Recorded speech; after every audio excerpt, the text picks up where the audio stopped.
మనం చూస్తే గనక ఇండియా మొదటి నుంచి కూడా 2 నేషన్ థియరీ, ఇజ్రాయెల్కి సంబంధించి పాలస్తీనాకి సంబంధించి 2 నేషన్ సొల్యూషన్ని ఇండియా ఎప్పుడు కోరుకుంటుంది. అంతేకాదు దీనికి సంబంధించి శాంతియుతంగా చర్చలు జరగాలని కూడా ఇండియా భావిస్తుంది అనమాట.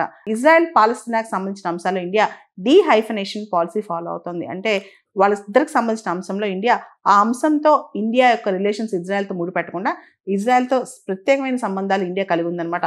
ఈ సందర్భంలో ఇరాన్ ఇన్ఫ్లుయెన్స్ కూడా ప్రత్యేకంగా చర్చించుకోవాలి.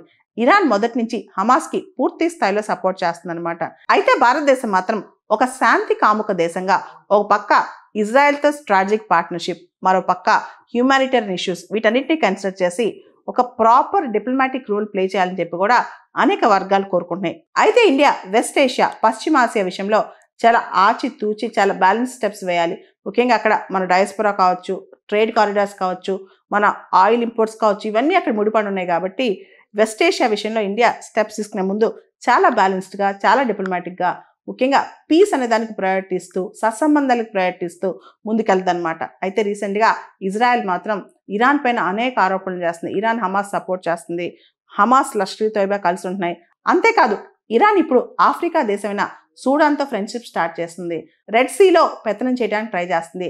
రెడ్ సీలో ఈ మధ్య కాలంలో హౌతీస్ ప్రాబ్లం తగ్గింది. దాంతో ఇప్పుడు ఇరాన్ సూడాన్ సపోర్ట్గా వచ్చి సూడాన్తో ఫ్రెండ్షిప్ చేసి ఆఫ్రికాలో కూడా ముందడుగేస్తుంది. రెడ్ సీలో కూడా పెత్తనం చేయడానికి ఇరాన్ ట్రై చేస్తుందని చెప్పి ఇజ్రాయెల్ ఆరోపిస్తుంది అనమాట.